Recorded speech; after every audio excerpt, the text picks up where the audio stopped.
হয়, এজনী হাতীক লৈ সমগ্ৰ ৰাজ্যতে এতিয়া ছচিয়েল মিডিয়াৰ তোলপাৰ লাগিছিলে।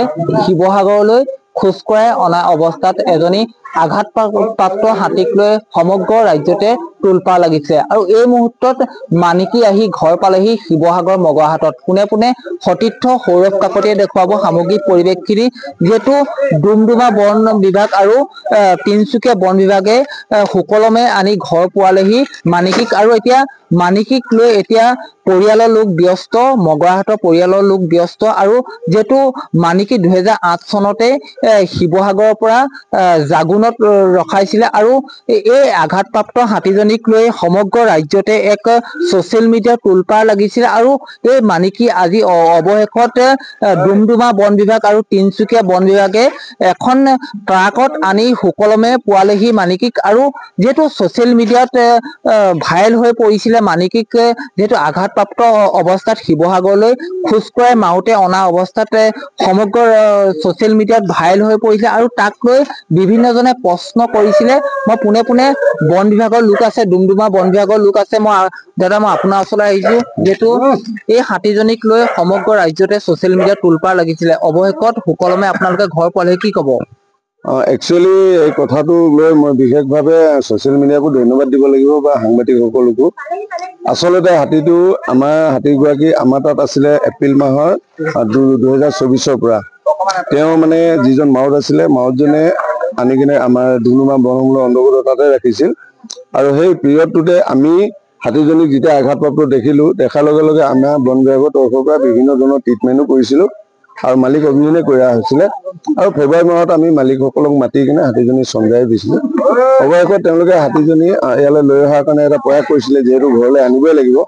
কিন্তু হয়তো তেওঁলোকৰো কিছুমান আমাৰ আইন কানুনৰ কথা নাজানিব পাৰে বা অন্য কিবা হ'ব পাৰে, তেনেকুৱা ক্ষেত্ৰতে হওক তেওঁলোকে খোজ কঢ়াই লৈ অহাৰ এটা চেষ্টা কৰিছিলে। কিন্তু যি মতে ছচিয়েল মিডিয়া বা অন্যান্য সাংবাদিকবিলাকৰ নিউজবিলাকত যেনেকৈ এইটো এটা প্ৰচাৰ হ'ল, একচুৱেলি তেওঁ ভৰিটো বেকাকৈও জইন হৈ গৈছে। তেওঁ তেনেকৈয়ে সুস্থ আৰু তেনেকৈ গোটেই পৰ্বত পাহাৰ বগাই নিজৰ পেটৰ কাৰণে খাদ্য যোগাৰ কৰি থাকে। আৰু অৱশেষত আমাৰ অসম চৰকাৰৰ বন বিভাগ, আমাৰ PCC মহোদয়ৰ পৰা আদি কৰি আমাৰ 3খন জিলাৰ বন সংমণ্ডলসকল, ডুমডুমা, ডিব্ৰুগড় আৰু শিৱসাগৰ, প্ৰত্যেকে এই বিষয়টোৰ ওপৰত গুৰুত্ব আৰোপ কৰিলে। আৰু সেই হিচাপতে আমি তিনচুকীয়া ৰেঞ্জ আৰু আমি ডুমডুমা প্ৰটেকশ্যন আৰু ডুমডুমা ডিভিজনে তাতে হাতীটো 5 তাৰিখৰ পৰা, 5 তাৰিখে যিহেতু ছচিয়েল মিডিয়াত ওলাইছিলে, 5 তাৰিখৰ পৰা হাতীটো পূৰ্ণ নিৰীক্ষণ কৰি থাকিলোঁ আৰু আমাৰ তত্বাৱধানতে ৰাখিলোঁ। ৰখাৰ পাছত তেওঁ যিহেতু গাড়ীত উঠি পোৱা নাই আজিলৈকে, আৰু মানুহবিলাকে কৈ আছে গাড়ীত আনিব লাগে। বহুত এটা ডাঙৰ প্ৰচেষ্টা কৰিবলগীয়া হ'ল, আমি বিভিন্ন ধৰণৰ এক্সপাৰ্ট আনিবলগীয়া হ'ল। আৰু আমি বেৰিকেড, আমাৰ কি কয়, ৰেম্প বনাবলগীয়া হ'ল, JCB আনি মেলি হাতীটো যিহেতু ভৰিটোত তেখেতে চুব নিদিয়ে, আৰু সেই ক্ষেত্ৰত আমি তাত ৰছী লগাই কেনেকৈ আনিব লাগিব, এইবিলাক কৰোঁতে আমাৰ প্ৰায় 24 ঘণ্টা আমি জনাত পাহাৰত কাম কৰি থাকোঁতে যিহেতু বাগৰি পৰিছে, কিবা শিল নে কিবা এটা পিছলি খাই গ'ল, সেইকাৰণে ভৰিটো অকণমান হেৰি হৈ গ'ল। সেই সময়ত তাত প্ৰপাৰ ট্ৰিটমেণ্টটো পোৱা নাছিলে। আৰু যিটো গাঁৱলীয়া দৰৱ যিবিলাক পাহাৰত কৰে, তেনেকুৱা এটা কৰি দিছিল, গতিকে বেকাকে সি জইন হৈ গৈছে। আৰু আমি অৱশেষত আমাৰ এই গোটেই হাতীটো অনাৰ ক্ষেত্ৰত আমাৰ তিনচুকীয়াৰ যিসকল আমাৰ বন পালক আৰু বনাঞ্চলিক বিষয়া আৰু ডিব্ৰুগড়ৰ আমাৰ বন বিষয়াসকল, যিসকল আমাৰ বনকৰ্মী, তেওঁলোকে এস্কৰ্ট দিলে ডিব্ৰুগড় অংশটো। আৰু মৰাণ অংশটো মৰাণৰ বনাঞ্চলিক বিষয়া আৰু তেওঁৰ টিমে আমাক এস্কৰ্ট দিছে। আৰু শিৱসাগৰ আমি যেতিয়া সোমাইছোঁ, শিৱসাগৰ বনাঞ্চলিক কাৰ্যালয় বনাঞ্চলিক বিষয়া এটা দল পঠিয়াইছে আৰু ঘৰলৈকে ইয়াত থৈ গৈছে।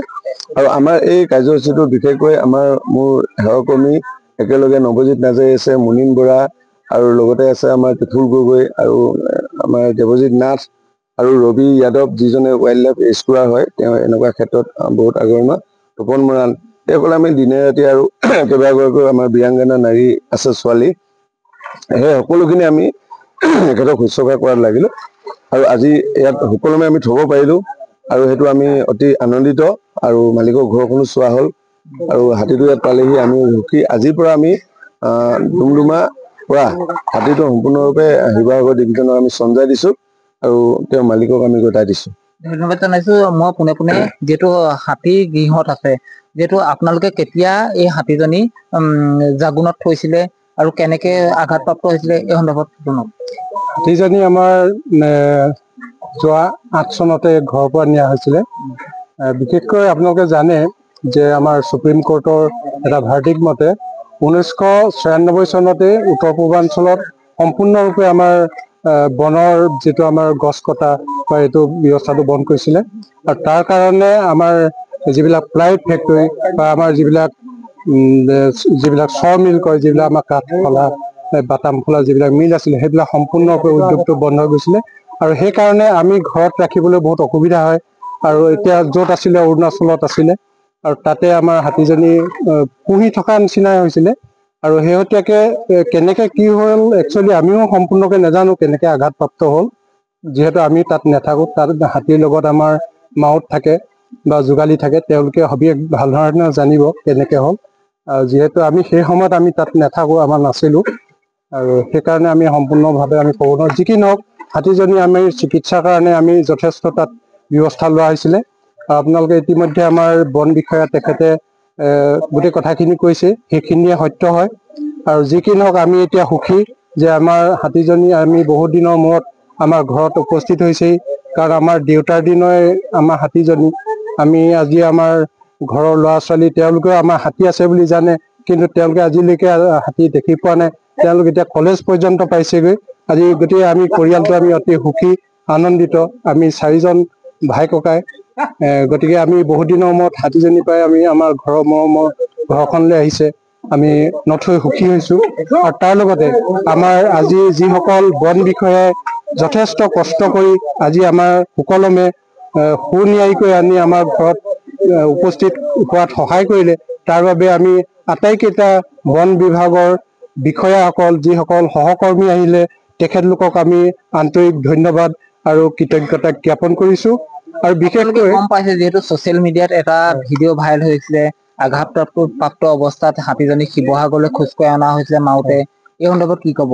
সেই সন্দৰ্ভতো আমি তেখেতলোককো আমি ধন্যবাদেই জনাইছো, যিহেতু আমি হাতীজনী আচলতে অনাৰ ক্ষেত্ৰত আমি গাড়ীত বা কিবা ব্যৱস্থা কৰি আনিবলৈ হলে বহুত অসুবিধা হয়, বহুত ব্যৱস্থা কৰিবলগীয়া হয়। গতিকে সেইখিনি কৰাৰ ক্ষেত্ৰত আমাৰ বহুত অসুবিধা আছিলে আৰু যিখিনি নহওক আমি ঘৰলৈ হাতীজনী আনিব লাগে, কাৰণ হাতীজনী চিকিৎসাৰ কথা আছে।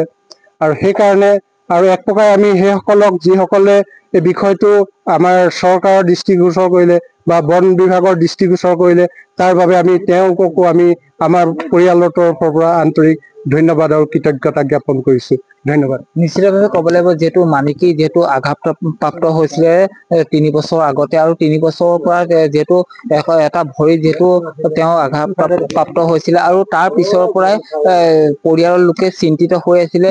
অৱশেষত যিহেতু মানিকী আজি আহি শিৱসাগৰৰ মগৰাহাটৰ বাসগৃহত আহি উপস্থিত হৈছে, যিহেতু মাউতে খোজকঢ়াই অনা অৱস্থাত যিহেতু ছচিয়েল মিডিয়াত ভাইৰেল হৈছিলে এটা ভিডিঅ', আৰু তাক লৈ সমগ্ৰ অসমতে সেই ভিডিঅ'টো ভাইৰেল হোৱাৰ পিছত সকলোৱে দৃষ্টিগোচৰ হৈছিলে আৰু বন বিভাগক সকলোৱে আহ্বান জনাইছে এই হাতীজনী সুকলমে ঘৰ পোৱাবহি লাগে। আৰু অৱশেষত ডুমডুমা বন বিভাগ আৰু তিনচুকীয়া বন বিভাগে সুকলমে আজি এখন ট্ৰাকত উপস্থিত কৰালেহি এই হাতীজনী।